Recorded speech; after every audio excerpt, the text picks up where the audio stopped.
algumas questões, né, para fomentar o debate e para a sua segunda parte da exposição, que seria no sentido que o grupo está tentando traçar, que é como compreender hoje os interesses de classe, né? O que Marx está fazendo é mão na massa, entendendo para onde é que está indo e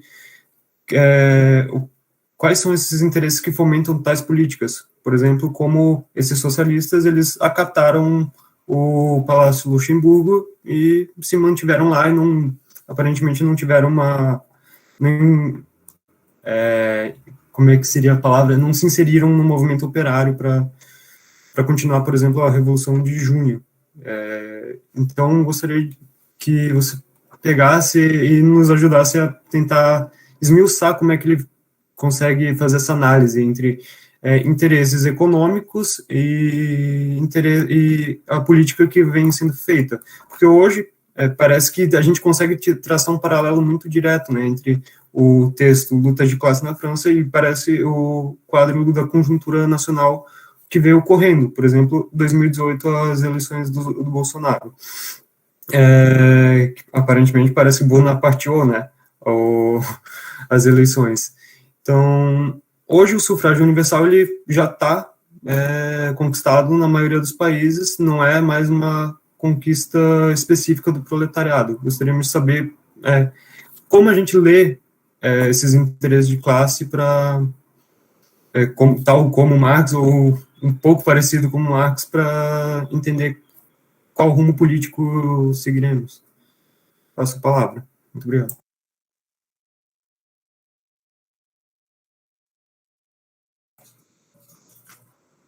Aí agora é comigo, né?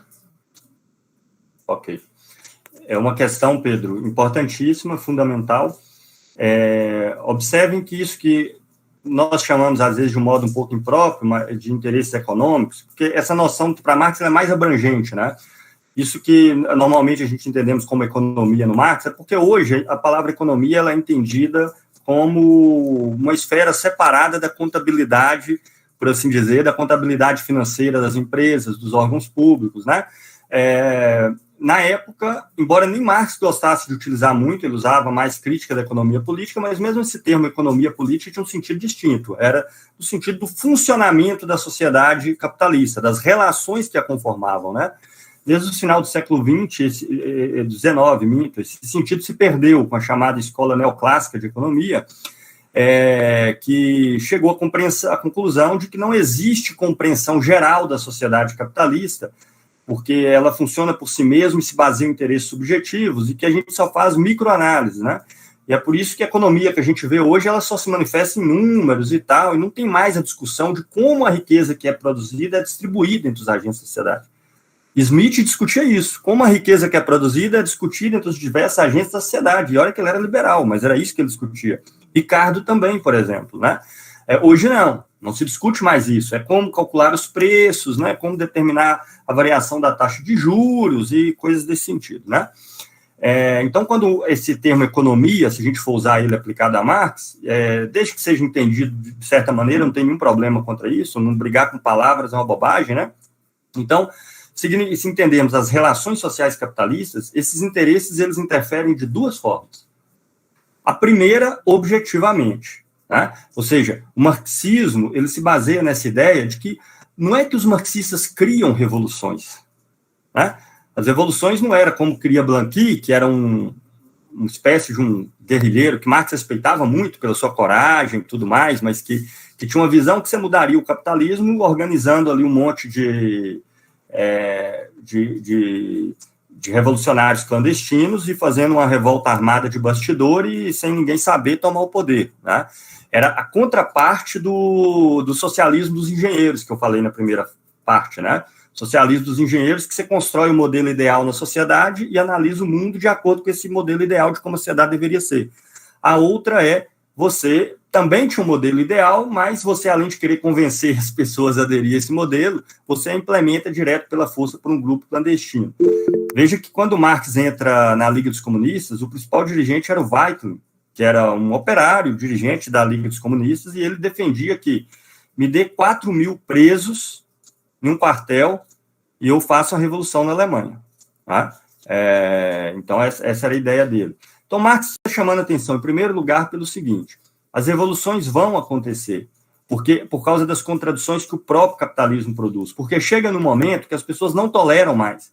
Nós não podemos saber com precisão quando exatamente vai ser esses momentos. Só que tem um detalhe: se nós não estivermos preparados antes e durante o processo revolucionário para disputar a influência de para onde isso vai, porque os revolucionários não vão aparecer no dia da revolução sem ninguém saber quem que é, propondo qualquer coisa. Eles têm que estar dentro da classe operária, atuando no interior dela, ganhar a confiança das pessoas pela atuação que se faz, ter influências mais amplas possíveis para poder disputar para onde isso vai. Tá? Então, veja que aí esses interesses, eles atuam de duas formas. A primeira, a gente entender a natureza do processo. E que as revoluções não são uma criação da nossa mente, não são criadas em gabinete. Ninguém em junho de 2013 sentou umas semanas antes e programou que ia ter aquelas manifestações em junho de 2013. Elas simplesmente aconteceram. Segundo, existe sim prioridades quando você vai atuar. Essas prioridades não significa que individualmente um operário da indústria é mais importante do que um camponês que está lá lavrando a terra. Não significa isso. Ou que individualmente o operário metalúrgico é mais importante do que a pessoa que está trabalhando no comércio. Não significa isso, mas significa que existem setores que, pelo papel que ele tem na sociedade, eles são chaves de nós termos influência. Claro que uma organização pode ter influência em diversos setores. Tá? E Marx está chamando a atenção o tempo inteiro. Por que ele bate tanto na questão da classe operária? Primeiro, o seu programa não é só da classe operária, é da classe trabalhadora no conjunto, porque a classe trabalhadora não se define pelo setor que ela atua, mas pelo que ela não é, que é não ter propriedade do nada e ter que, única saída, vender a sua força de trabalho para sobreviver. Mas esses setores, para que se paralise o capital, para que o coloque de joelhos, eles têm importâncias desiguais, não porque os indivíduos que estão lá dentro são mais ou menos importantes, mas pelo papel que aquele setor tem na sociedade. Vocês podem ver isso, gente, todo dia. Tá? Quando você tem, por exemplo, uma greve que para a Fiat, ou que para a General Motors, ou que para a Vale do Rio Doce, na Vale do Rio Doce, meu amigo, com meia hora já está 2.000 policiais na porta, e a justiça já decretou aquilo ali como ilegal com 2 horas de greve. Tá entendendo? Porque aquilo ali para a cadeia de valor que se enraiza para a sociedade inteira. Então, dentro da classe trabalhadora, você tem setores que produzem a riqueza e setores que são importantes, mas que se apropriam da riqueza que é produzida pela função que eles realizam. Né? O caso mais fácil, para a gente não entrar aqui em temas que vão extrapolar muito, né, o objetivo aqui da gente entender, por exemplo, um banco não vai conseguir receber juros das empresas se não tiver as empresas produzindo lucro para ser dividido em juros e o lucro que fica com a empresa. Tá? O comércio, ele não vai conseguir ter valor nenhum se as mercadorias não for produzidas. Quando ele eleva o preço, ele só se apropria de uma fatia do valor que foi produzido. Então, existe uma importância para que se defina, olha, é fundamental a gente estar atuando em certos setores porque eles têm o poder de paralisar a sociedade inteira, de colocar a sociedade de joelhos, seja pela função produtiva direta, seja indireta. Por exemplo, os caminhoneiros. O que aconteceu com a greve dos caminhoneiros no Brasil? Nem vou entrar aqui, tá? Com as disputas ideológicas lá no interior dos caminhoneiros, não vou nem entrar nisso. Eu estou querendo que a gente pense o papel social do setor. As pessoas se deram conta, né, que as mercadorias não nascem na prateleira dos supermercados. Né, que elas não nascem lá e não brotam, que se não tiver produção e circulação de mercadorias, de repente, em 3, 4 dias, você vai no supermercado e você não tem o que comprar para comer. Você pode ter 3 milhões de reais na sua conta. Você vai ficar sem ter o que comer, ou seja, a riqueza não são os 3 milhões de reais, ela está expressando essa outra coisa. Então, veja a importância que tem organizar esses setores. Só isso é suficiente? Não. A principal lição que Marx tem na Revolução de 48. O operariado francês ficou isolado.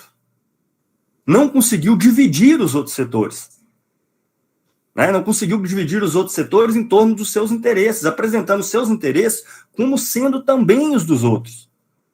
Né? Desmentindo para o campesinato que figuras como Luiz Bonaparte iriam resolver o problema deles.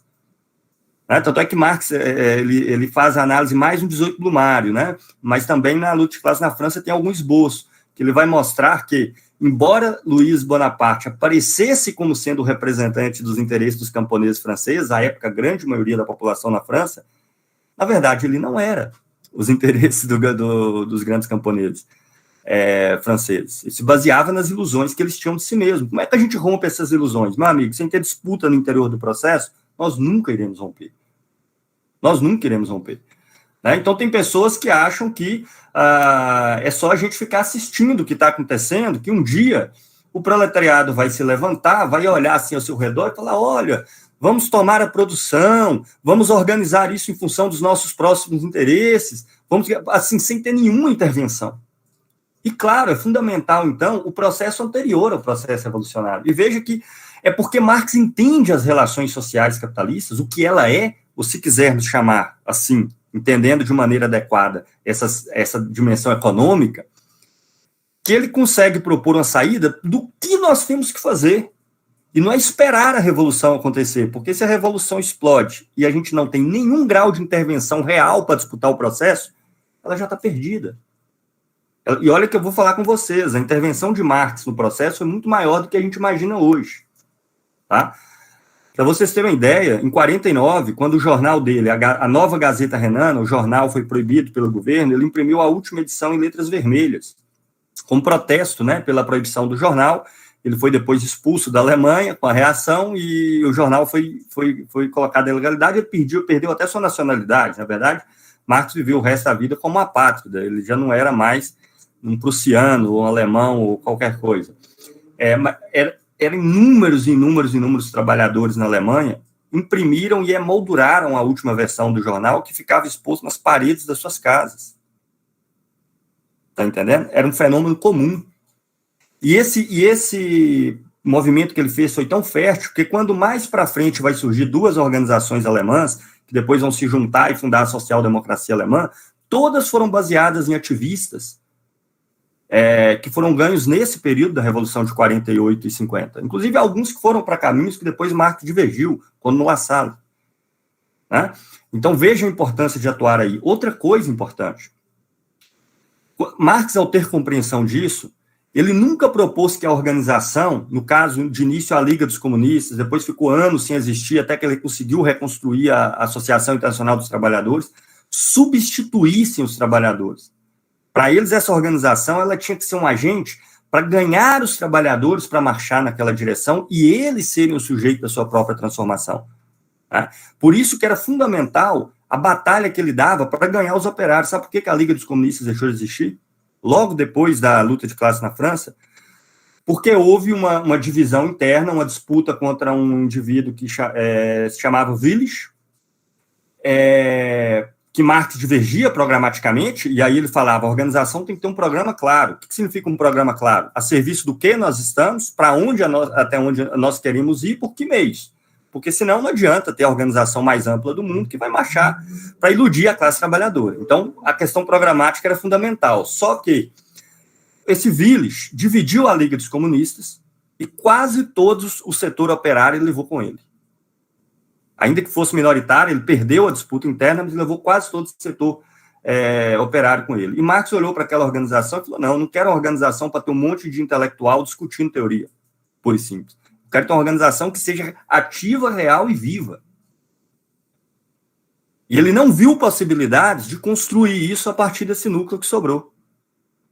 Depois ele vai criar a AIT, quando ele é convidado para participar de um congresso de operários europeus, e lá eles levantam a possibilidade de construir uma Associação Internacional dos Trabalhadores e convidam o próprio Marx para participar.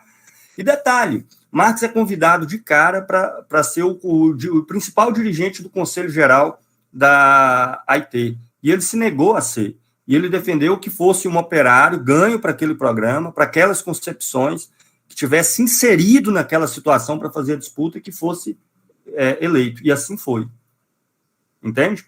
Então, para a gente entender como dá toda essa dinâmica. Então, ela tem uma interferência, primeiro tem um aspecto objetivo, e nós não podemos esquecer que isso que se chama de economia em Marx, ou das relações sociais capitalistas, diz respeito àquele âmbito das relações sociais que nós não escolhemos. É por isso que ele chamava de estruturais, em algum caso, que nós não escolhemos. Significa o quê? Você acorda e define que se a sociedade vai ser baseada na acumulação de lucro, na forma de mais-valia, que vai ter bancos que vai viver de taxa de juros, que vai ter... A gente escolhe isso. Veja, as pessoas que estão atuando aí dentro, elas estão atuando de acordo com a sua vontade, com a sua subjetividade, mas elas não estão escolhendo esse tipo de sociedade. Então, esses aspectos objetivos que indicam os caminhos possíveis. Então, quando ele falava, quando eu defendo a revolução, não é porque eu quero, é porque é a única saída que eu consigo conceber a partir do que a sociedade é. E não é qualquer revolução. Entende? Existem agentes que eu tenho que construir e ganhar para poder fazê-la, em função do que a sociedade é. E aí a nossa intervenção consciente, a nossa escolha, cumpre um papel fundamental e decisivo, que me parece é o principal gargalo. O que mais não falta no capitalismo são revoluções. Para praticamente não passa um ano sem ter uma insurreição de peso e massiva em algum lugar do mundo. Né? Agora, o que acontece? As pessoas são iludidas. São sempre iludidas. Às vezes são iludidas com coisas, com pautas que em si são reacionárias. Às vezes são iludidas com pautas isoladas que não são reacionárias, mas dentro de um projeto de manutenção do capitalismo. Quando as pessoas vão implementar, elas não conseguem. E aí vem o outro lado outra vez. Né? Então eu queria primeiro nuançar aí essa questão do econômico, que eu não estou me contrapondo ao termo, o importante é como ele seja compreendido. Né? A gente pode ver que ele é decisivo, porque ele molda, em primeiro lugar, as possibilidades que estão colocadas. O que nós vamos fazer? Né? O âmbito do que nós não escolhemos determina o que nós podemos escolher. E é uma ilusão liberal que domina em nossa época, que a gente pode escolher o que a gente quiser. A gente pode até escolher o que a gente quiser, mas vai ter coisas que a gente vai escolher que não vai ter nenhuma chance de realizar, nós vamos bater com a cabeça na parede. Vocês estão entendendo? Se a gente está aqui com a nossa vida e você escolhe fazer algo que não tem como você alcançar naquele momento com as possibilidades que estão colocadas, você vai se frustrar, se deprimir e bater com a cabeça na parede. Entende? Então, ela define primeiro esse âmbito. E segundo, quando a gente vai realizar, define sim prioridades, né? É importante ter uma luta mais ampla possível, mas tem setores que são decisivos, não porque os indivíduos que estão lá são melhores do que os outros, mas pelo papel que aquele setor tem na sociedade capitalista. É assim, não foi a gente que escolheu, então a gente tem que levar isso em conta. Né? E, claro, essa análise vai mostrar a característica de vários setores, tanto do proletariado quanto do capital. Né? Marx, na sua análise bem meticulosa que ele vai fazer depois desses textos, do funcionamento do capitalismo, diz que normalmente se chama economia, ele vai procurar mostrar que, embora a classe trabalhadora se caracteriza, no geral, por não possuir nada e só ter a sua força de trabalho para vender, veja que isso é mais profundo que a gente pensa no primeiro momento. A classe trabalhadora, ela não detém as condições objetivas da sua sobrevivência. Veja que o escravo detém um pedaço das condições objetivas da sua sobrevivência. Eu sei que muita gente vai ficar meio chocado, mas é isso mesmo. Porque ele, ao ser propriedade de alguém, ele tem, pelo menos, por pior que seja, a sua subsistência mínima garantida. Ele vai ter que ser, no mínimo, alimentado, por mal alimentado que seja, mas vai ter que ser. Ele vai ter que ter algum lugar para ele poder morar, ainda que seja uma senzala, mas ele tem as condições... Ele tem a posse, não a propriedade, mas a posse das condições que permitem a ele, pelo menos, continuando a existir. O trabalhador, nem isso ele tem garantido. Ele não tem garantido nem que ele vai comer, o pior que seja, nem nada. Porque para isso depende de você vender sua força de trabalho no mercado. Nesse sentido, todos são trabalhadores. Mas dentro dos trabalhadores tem suas especificidades. Tá? O capital industrial, que produz toda a cadeia de valor, o capital comercial, o setor de serviços, o Estado vai ter uma função específica, os bancos. Todos esses setores vão se apropriar dos valores produzidos pela classe trabalhadora de uma forma específica. Eu não vou entrar aqui em detalhes. Quem quiser, eu sei que vocês vão discutir isso aí no grupo, mas também recomendo aqui o anuário do instituto que eu trabalho, que é o Anuário Estatístico de Laes, Trabalho e Exploração, o artigo inicial. A gente está desenvolvendo uma metodologia partindo desses aspectos do Marx para fazer análise da sociedade. Então, o artigo introdutório, ele tem a versão digital sendo vendida no nosso site. ele discute todas essas formas em que o capital é produzido e como ele é dividido entre os distintos setores do capital, onde você vai ter os trabalhadores comerciários, os trabalhadores bancários, os trabalhadores de serviço, os trabalhadores industriais, e os próprios setores do capital que vão extrair de formas diferentes uma fatia desse valor para sobreviver. Onde vai estar um tema que eu sei que vocês tratam muito, né, por exemplo, da renda da terra, o que significa, renda absoluta, diferencial. Remeto vocês a dar uma olhada, acho que vai interessá-los para a gente entender um pouco dessa estratificação que existe na classe. O fato de existir um aspecto em comum não quer dizer que não existe estratificação, mas a estratificação não significa que a sociedade deixou de se basear nessa contradição fundamental entre burguesia e proletariado. É porque a forma como se dá a extração de todo o trabalho excedente da burguesia pelo proletariado não é uma forma direta e simples como parece. Para quem, né, quando a gente lê o manifesto, por exemplo, não porque o manifesto é errado, mas porque é um texto sucinto, programático e tudo mais. É por isso que as pessoas não percebem a exploração. É por isso que elas são iludidas por capitalismo. Acham que tem que ter a possibilidade de um salário justo, que existe essa possibilidade no capitalismo, que as relações capitalistas podem ser iguais, livres. Para a gente conseguir desfazer essas ilusões, nós temos que conhecer. Nós temos que entender. Por isso que o trabalho de Marx é tão difícil, que é o Capital. Não é porque ele quis escrever um texto difícil, é porque é assim mesmo no mundo. É assim mesmo na sociedade. E nós que vamos intervir para ganhar os trabalhadores para esse projeto, pelo menos se vocês aderem a um projeto, a essa concepção marxista, a gente tem que entender esse processo para a gente conseguir mostrar para os trabalhadores as ilusões, os trabalhadores e todos os outros setores, as ilusões por meio das quais se procura a todo momento iludi-los no sentido da manutenção da sociedade. E sem a gente entender essas relações econômicas, entre aspas, nós não vamos conseguir fazer isso. Né? Você chega lá para o cara e fala assim, a sociedade vai ser sempre explorada. O cara fala, não sou. Tem um abismo aí. Como é que você faz a vínculo entre uma coisa e outra? Como que você demonstra? Como é que você faz isso em grandes manifestações, com um panfleto e com uma palavra de ordem? A gente tem que entender a fundo para conseguir falar em palavras rápidas, para que as pessoas façam experiência com a sociedade que a gente vive e consigam entender por onde elas devem caminhar e o que a sociedade significa. Bem, é isso. Muito obrigado, Gustavo. Já ajudou muito para a gente compreender, em geral, da sociedade de classe, né?